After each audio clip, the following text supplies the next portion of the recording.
The Intersystem Academy for Strategic Excellence floated in geosynchronous orbit above Theta 7, a neutral moon that nobody particularly wanted, and therefore everyone agreed was perfect for education. It was one of those compromises that made sense only to bureaucrats and diplomacy committees.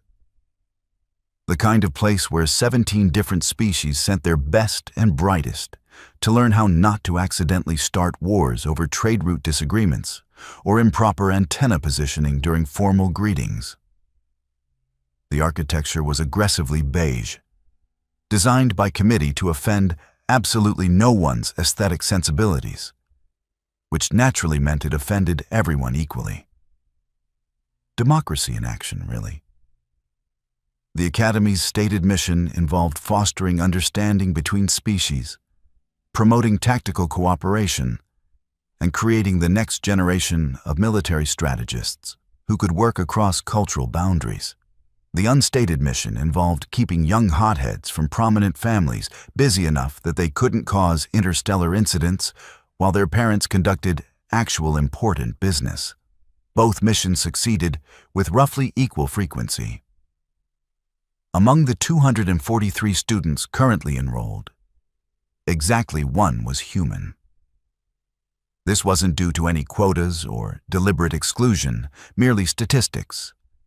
Humanity had been invited to join the greater galactic community approximately 40 standard years ago, which in cosmic terms meant they'd essentially just walked in the door, tracked mud on the carpet, and were still figuring out where the bathroom was. Most species required several centuries to even apply to institutions like the Academy. Humans, with characteristic impatience, had simply showed up. The human in question sat in the back corner of Tactical Adaptation 301, a third-year elective that most students took because it satisfied a requirement and reportedly involved minimal homework. Her name was Kenzie Valdez, though she went by Valdez to most of her classmates, who couldn't be bothered to remember human naming conventions involved two parts. She was unremarkable by human standards. Average height, dark hair pulled into a practical bun, the kind of person who could disappear in a crowd of 3.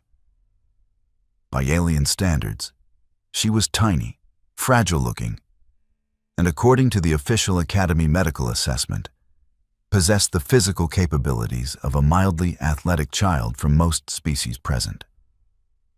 This assessment pleased Valdez tremendously.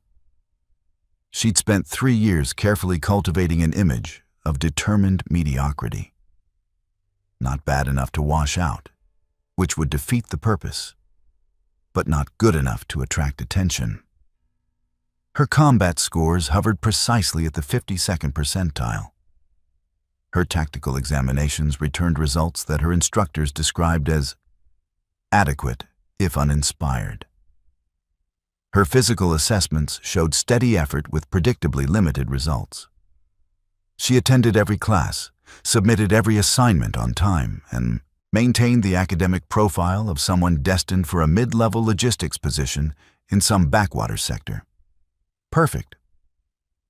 The instructor, a Velthrian named Kos, who possessed 4 arms and an attitude problem, was currently pontificating about cross-species combat effectiveness ratings. The Velthrians were tall, vaguely reptilian, and absolutely convinced that their 4-armed physiology made them naturally superior warriors. They had exactly one notable military victory in their entire history, won mostly through luck and favorable terrain. But they'd been dining out on it for 3 centuries. The fundamental reality, Kos announced, manipulating a holographic display with 2 hands while gesturing dramatically with the other 2, is that physical capability determines tactical options. You cannot employ strategies that exceed your physiological limitations. This is simply logic. Valdez took notes. She was very good at taking notes. She'd filled 17 data tablets with notes over 3 years, none of which she'd ever needed to review because she remembered everything the first time. But taking notes looked studious, and studious was part of the brand. Consider humans. Koss continued, and Valdez felt the familiar weight of 47 pairs of eyes swiveling toward her. This happened approximately once per class session. She'd timed it. No offense to our colleague, naturally, but the species demonstrates clear physical limitations that constrain tactical applications. None taken, Valdez said mildly, still writing. She'd learned that mild agreement diffused these situations faster than argument. Argument suggested you cared enough to defend yourself, which suggested the criticism had struck a nerve, which invited further prodding. Boredom was better armor than outrage. Limited strength relative to body mass, Koss listed, counting on his fingers.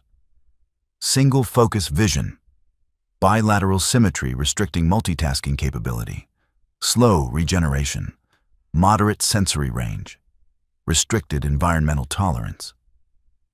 He spread all 4 hands in a gesture of sympathetic regret. These are simply facts, not judgments. They were facts. They were also catastrophically incomplete, but Valdez wasn't about to volunteer that information. She made a note in her tablet. Instructor emphasizes physical limitations as tactical constraints. See also, why Velthrians lost the Kessler campaign. She didn't write that last part, just thought it loudly. Across the room, a Dorvathi named Kresh made a chittering sound that translated as laughter.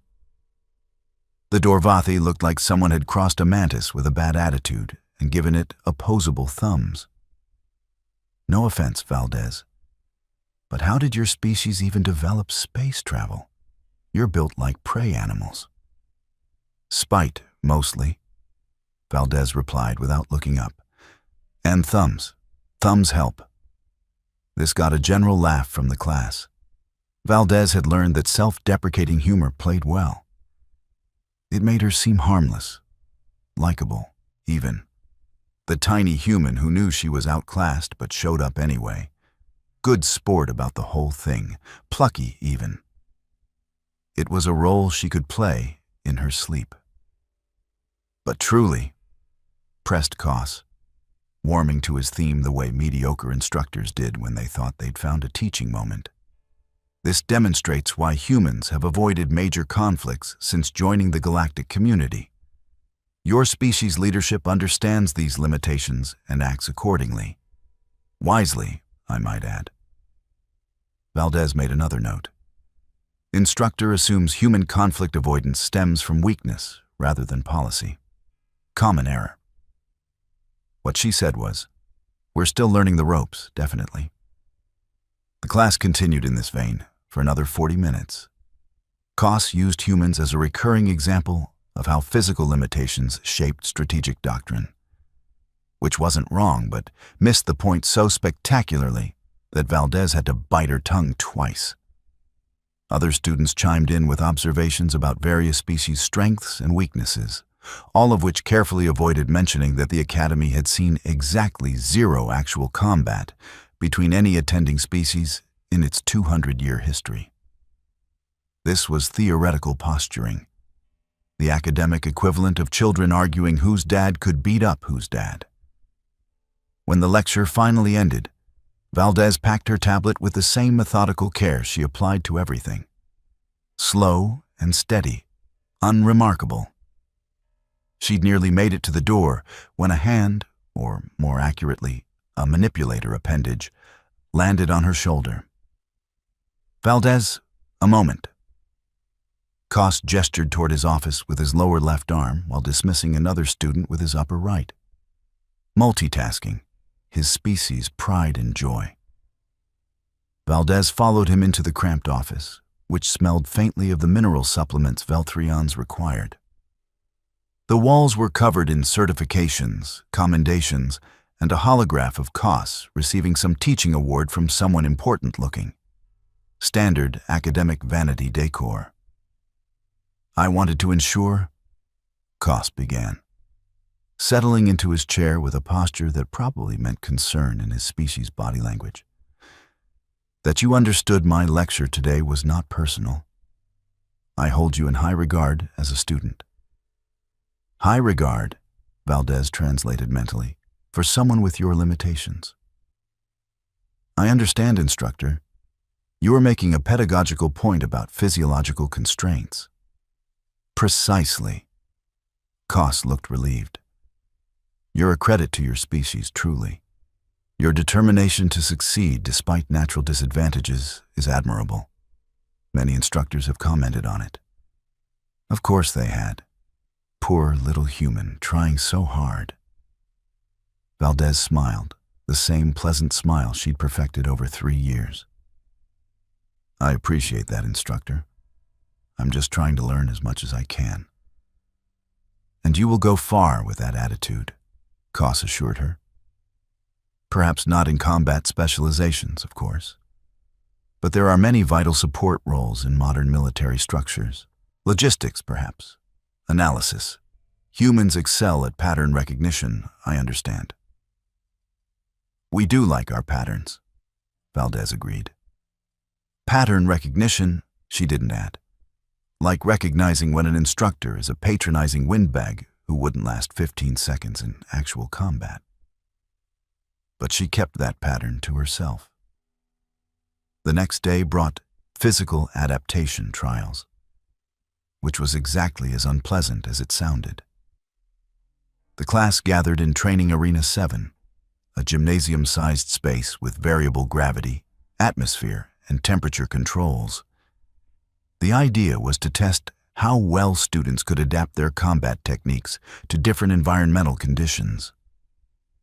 The reality was an excuse for the naturally stronger species to show off while everyone else tried not to get injured. Today, announced the combat instructor, a massive three-noid named Vukis, who looked like an ambulatory boulder with anger management issues. We test adaptive response. You will face combat scenarios in non-optimal conditions. Your performance will be graded on technique, adaptation speed, and tactical awareness. The three-noids were built like tanks, moved like glaciers, and hit like meteor strikes. They made excellent combat instructors, primarily because their idea of gentle encouragement could crack ribs.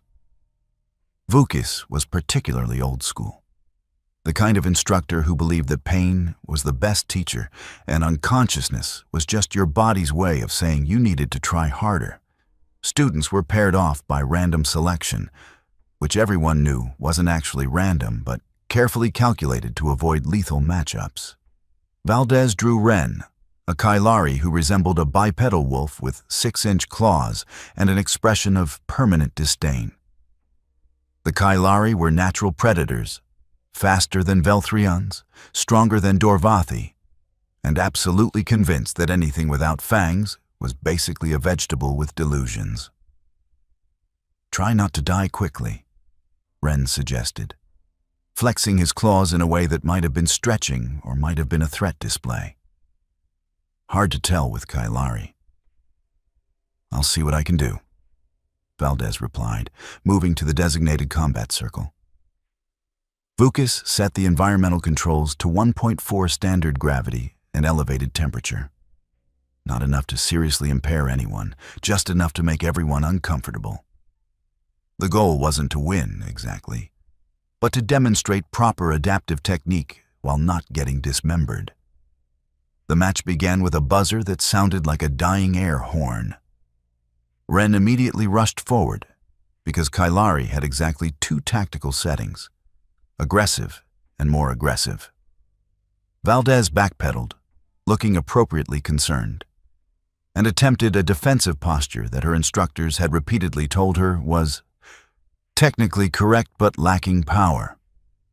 Ren's first swipe missed by 3 inches, which looked like a near miss but was actually Valdez's precise calculation.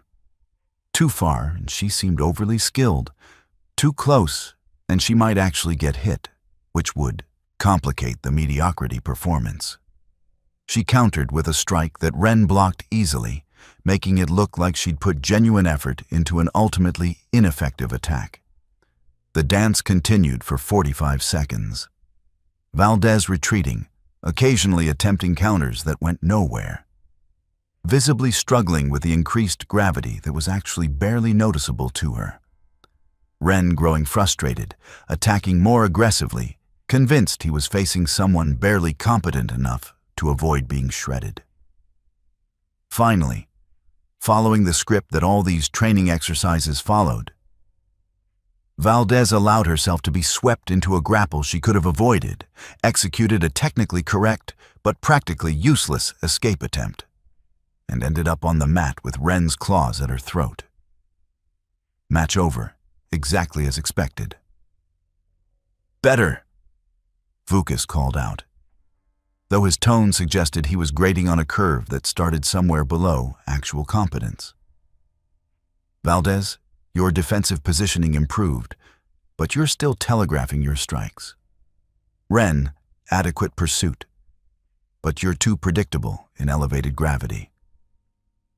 Valdez nodded, accepting the criticism with appropriate humility.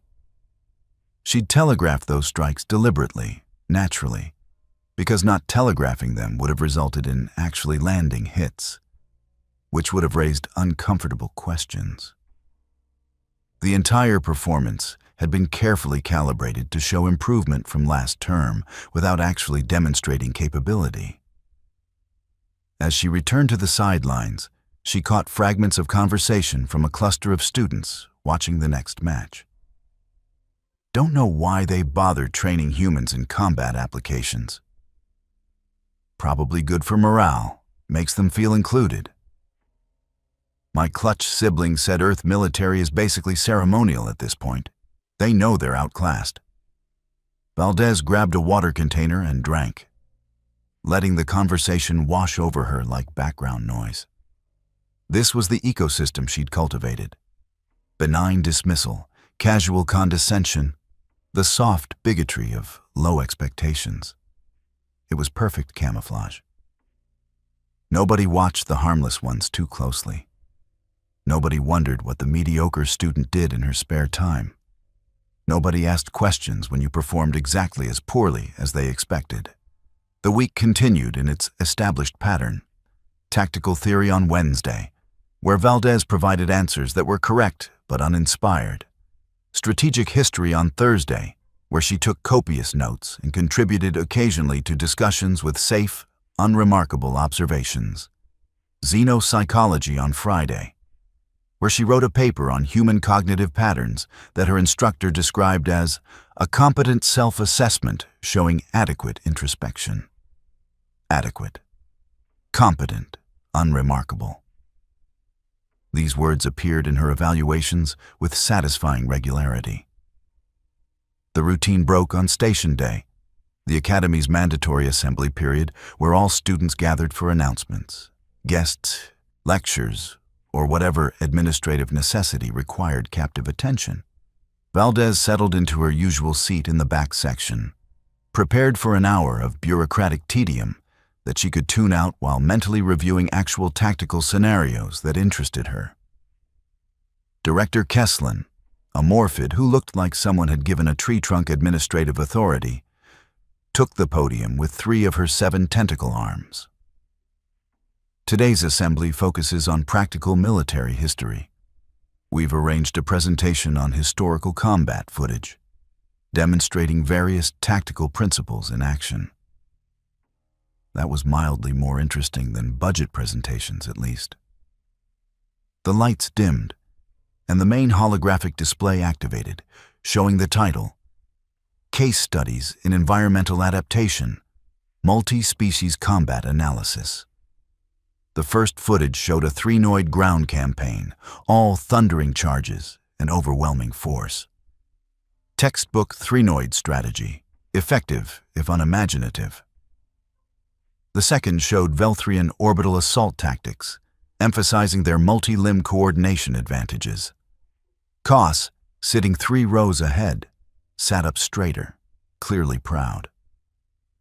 The third clip was labeled simply, Contested Zone 7, Frontier Incident, Unknown Participants. That was unusual. The Academy's historical database was meticulously cataloged. Unknown participants, wasn't standard nomenclature. Valdez felt something tighten in her chest, a sensation she hadn't experienced in 3 years of careful mediocrity. The footage began shakily, clearly from a helmet camera or similar personal recording device. The environment was a nightmare. High radiation, toxic atmosphere, gravity at 2.3 standard, and temperature fluctuations that would kill most species in minutes. The kind of place where combat wasn't just difficult, it was actively suicidal. The recording showed a defensive position, hastily constructed fortifications around what looked like a critical infrastructure point. The attackers were Kresh, a species that hadn't been seen in Academy circles, but were familiar from intelligence reports. Hostile, expansionist, and absolutely ruthless.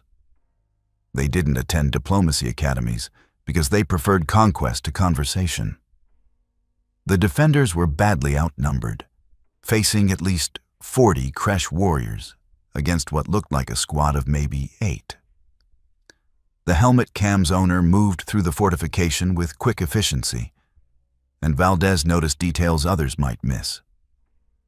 The economical movements, the perfect spatial awareness, the way the soldier anticipated angles and positions before they became relevant. Then the attack began, and the auditorium went very quiet. The defender moved like violence itself had learned choreography. First target dropped with a precision strike to a weak point in Kresh armor that shouldn't have been visible at that range. Second target, coming from the right flank, intercepted mid-charge and redirected into a fortification support that collapsed onto third and fourth targets. The helmet cam never stopped moving, never hesitated, flowing from position to position like water-finding paths of least resistance. But it was the adaptation that made Valdez's carefully maintained mask almost slip.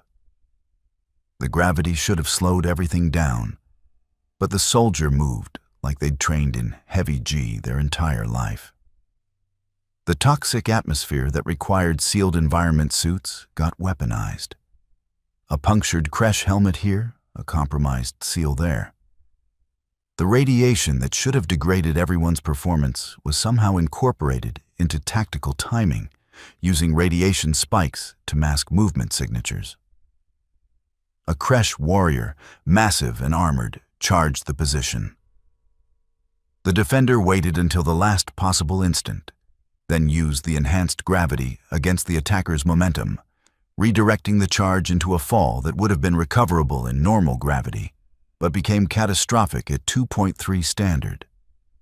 The Kresh hit the ground with force that cracked their armor, and the defender's follow-up strike was clinically precise. Someone in the auditorium made a choking sound.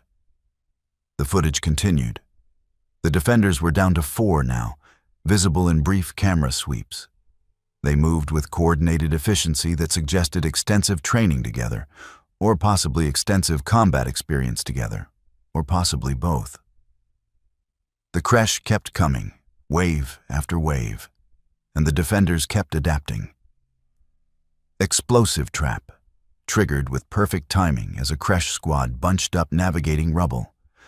Suppressing fire from an elevated position, forcing attackers into a kill zone. Hand-to-hand combat when ammunition ran low. And that was when the auditorium started hearing gasps. The helmet cam owner engaged 3 Kresh simultaneously, which should have been suicide. The soldier used their smaller size as an advantage, moving inside the reach of larger opponents, turning their strength against them.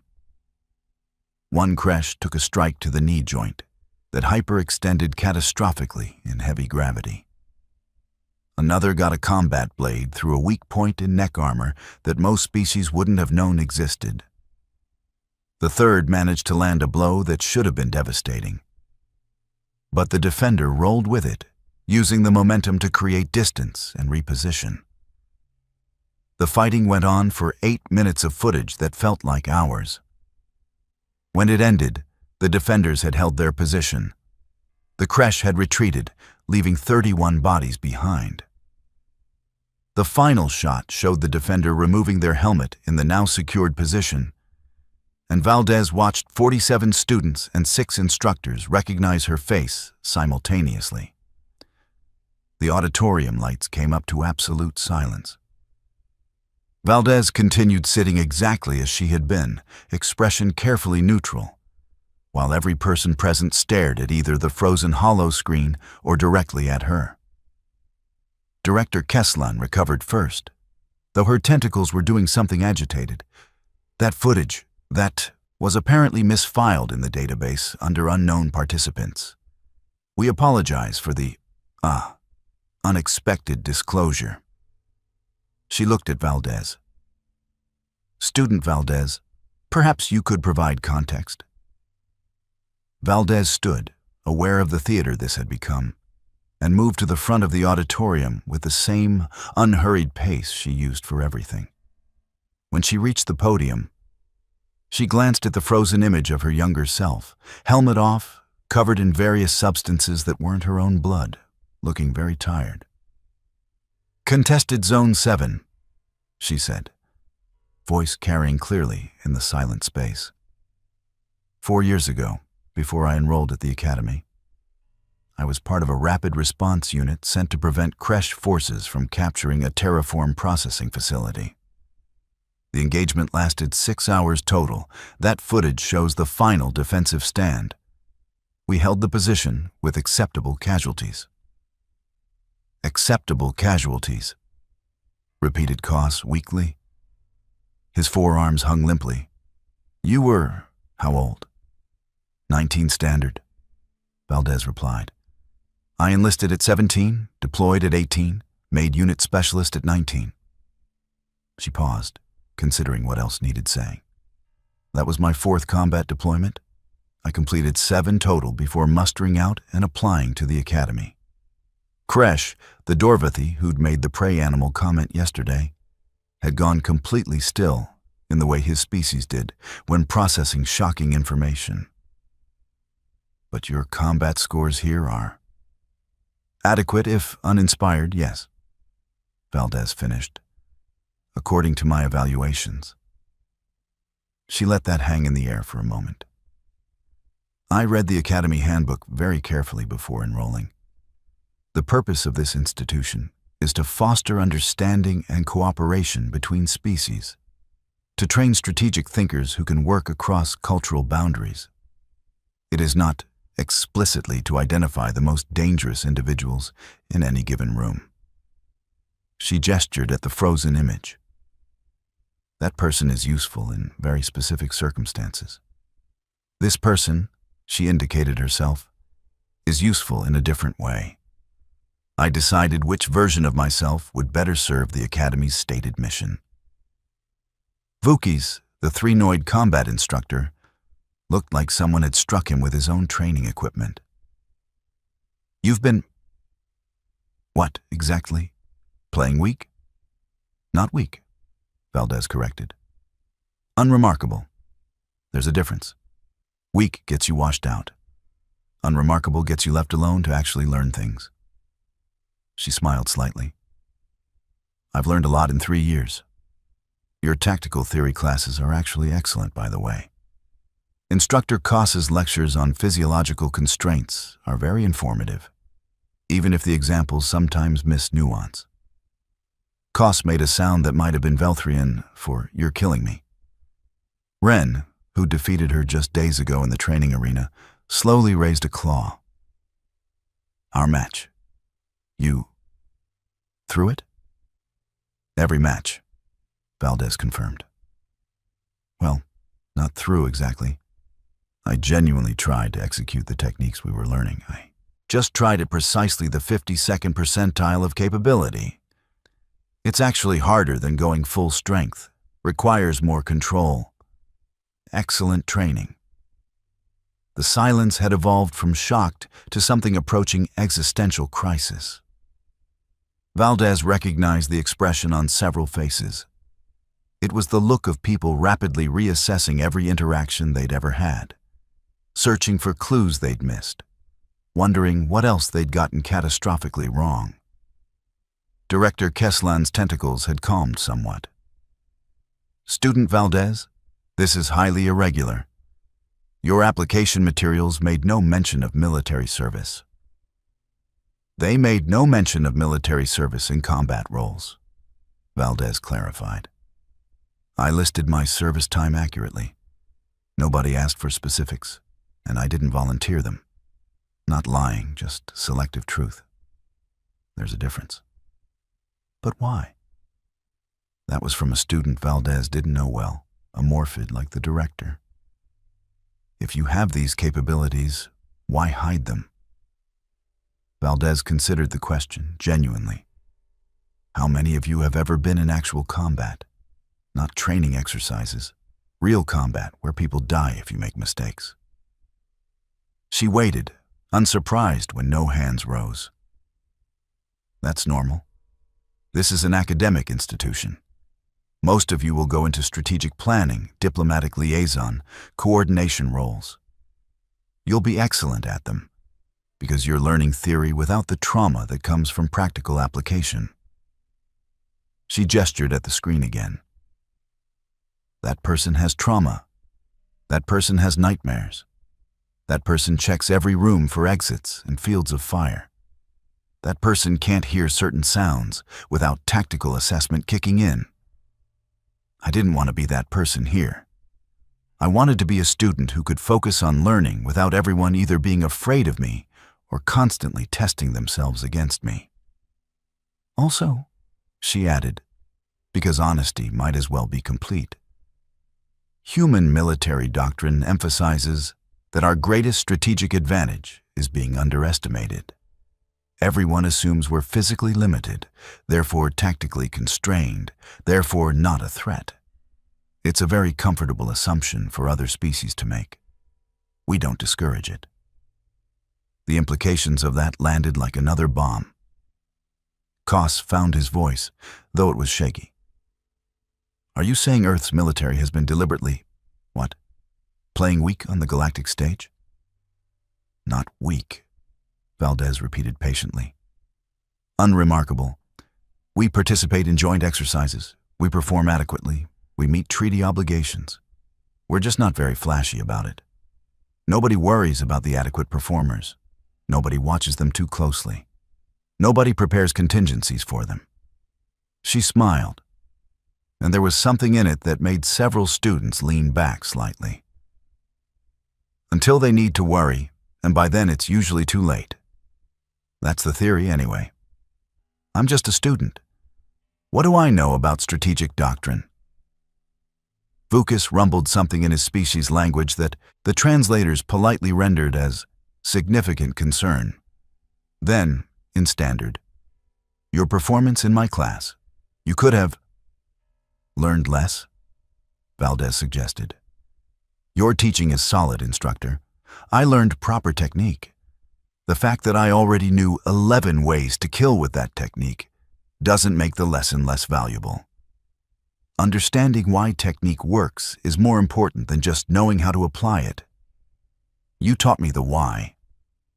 She looked around the auditorium, meeting eyes, seeing the recalculation happening behind them. Look, I'm not trying to make anyone feel bad. You're all excellent students. You'll be excellent officers and strategists. I genuinely respect every instructor here. I've learned things that combat experience alone wouldn't teach. That's why I came. But the combat scores, Kresh said weakly. The physical assessments. You've been intentionally failing? Not failing. 52nd percentile isn't failing. It's just aggressively average. Valdez shrugged. I needed to be here as a student, not as a curiosity or a threat or a measuring stick. So I made myself unremarkable enough that people would stop paying attention and I could get to work. Director Keslan's tentacles made a gesture that probably meant something administrative. We're going to need to discuss your continued enrollment. This level of deception. Respectfully, Director. What deception? Valdez kept her voice level. I met all enrollment requirements. I've broken no academy rules. I've completed every assignment to the standard required.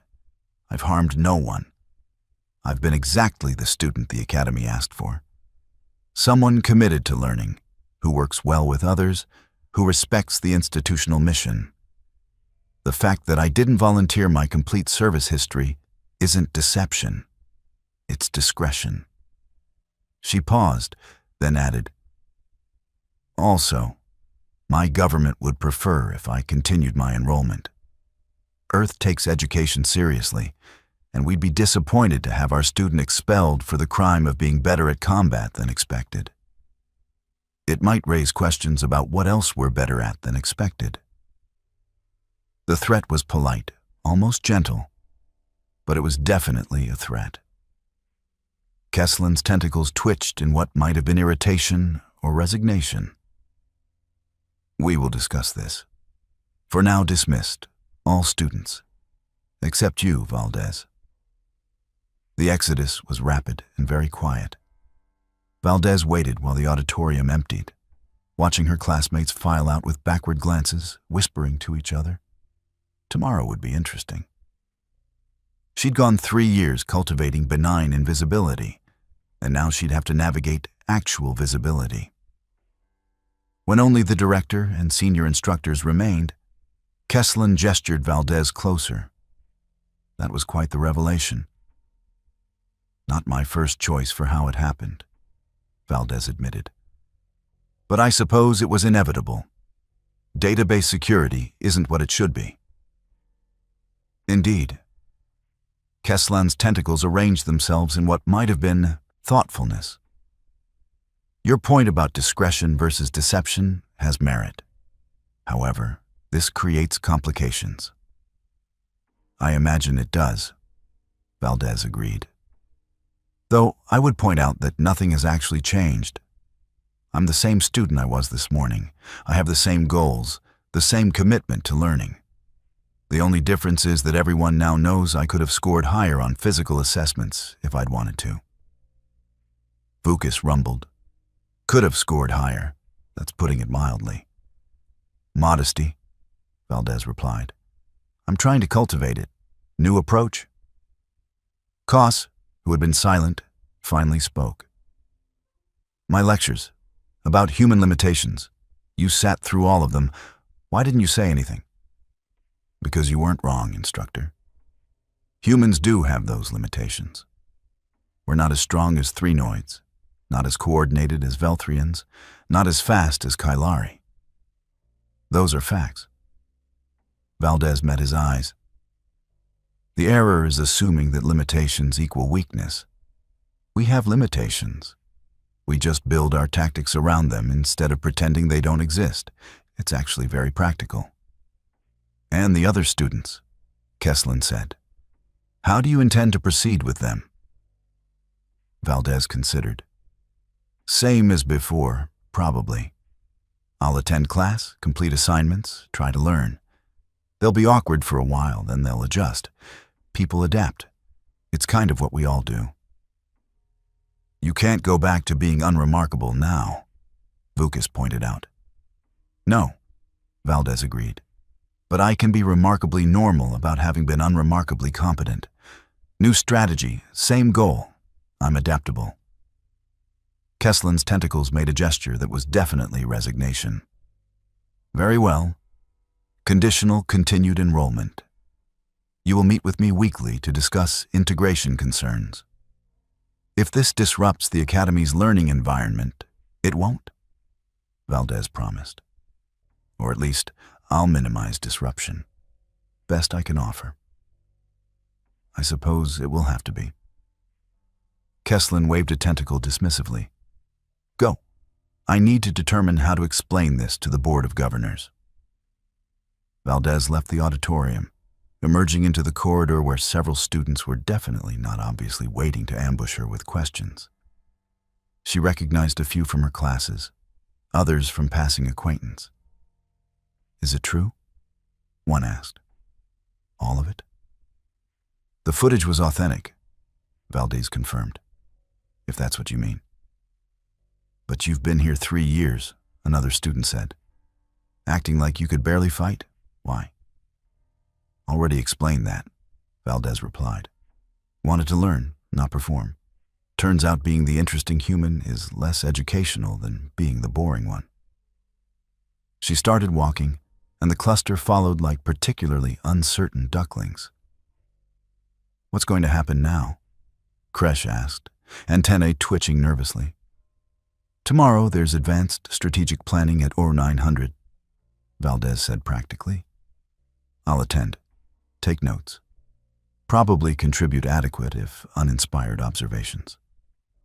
You'll all stare at me for the first 15 minutes, then get bored and focus on the actual lesson. By next week, this will be old news. She glanced at them. Or everyone will be weird about it forever and my education will be compromised. But I'm optimistic about the first option. Ren caught up, moving with a predatory grace his species was known for. Our match. Tell me honestly, how fast could you have won? Valdez considered lying, decided against it. 4 seconds, maybe 5 if I was being cautious. You telegraph with your left shoulder before strikes. It's correctable, you just need to work on it. He stared at her. You've been coaching me? While pretending to lose? Not pretending to lose, actually losing within the parameters I'd set for myself. But yes, I noticed the shoulder thing. Mentioned it to Vukas once. He worked it into a general technique lecture. You've gotten better since last term. I thought I was improving through my own skill, Ren said, sounding almost offended. You are, Valdez assured him. I just provided observation. You did the work. That's actual improvement. The group walked in silence for a moment, processing. Finally, one of the Morphids spoke up. What's it like? Actual combat? Terrible, Valdez said immediately. Loud, confusing, terrifying. Lots of waiting, then everything happens too fast. People die, sometimes because of mistakes you made, sometimes randomly. The nightmares are worse than the actual fighting. She paused. But you asked, so that's the honest answer. It's not glorious. It's not fun. It's just necessary sometimes. And if you're good at it, you survive to feel bad about it later. That's horrible, the Morphid said. Yes, Valdez agreed. That's why I came here instead of re-enlisting. Fighting is sometimes necessary. Learning how to avoid fighting is better.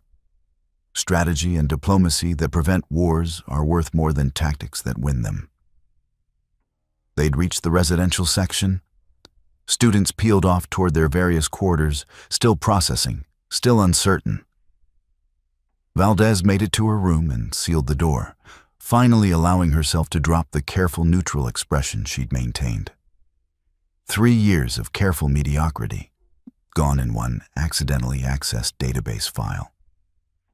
She'd have to adapt, find a new equilibrium, figure out how to be simultaneously competent and educational. It would be challenging. She found herself smiling. Challenging was good. Challenging meant learning. And really, wasn't that the point? Her comm panel blinked with incoming messages. 17 from classmates, 6 from instructors, 1 from Earth's diplomatic liaison that just read, "Explain, immediately." She'd answer them later. Right now, she had an assignment due for advanced strategic planning, and being accidentally outed as dangerously competent didn't exempt her from homework. The essay question was about balancing force projection with diplomatic overtures. Valdez read it, considered her answer, and began typing. She kept it, adequate, uninspired, exactly the kind of work she'd been submitting for 3 years. Some things didn't need to change. Though she did add a footnote about how underestimation could be its own strategic advantage, with proper references to several military theorists. It seemed relevant. Tomorrow would bring stares, whispers, awkward questions. Next week would bring adjustment, recalibration, new dynamics. Next month, maybe normalcy of a different kind. Valdez had survived 6-hour firefights in toxic environments against numerically superior forces. She could probably survive being notorious at a military academy. Probably. She finished the essay, submitted it, and settled in for another night of meticulously ordinary routine. The only difference was that now everyone knew the ordinary was optional. She'd just chosen it anyway. The really funny part, she reflected as she prepared for sleep, was that the combat footage they'd seen was from her 4th deployment. Her 7th had been significantly more impressive, but there was no reason to mention that. Some things could stay unremarkable. She slept soundly, as she always did. The nightmares she'd mentioned were real, but manageable. 3 years of peace had helped. 3 more years of education would help more. And then, maybe she'd be qualified to help others avoid needing the skills that footage had displayed. That was the goal, anyway. Unremarkable, adequate, and desperately trying to make combat experience obsolete through better strategy. The universe would probably have other plans. But Valdez had learned to adapt. It's what humans did best, after all, even when everyone assumed they couldn't.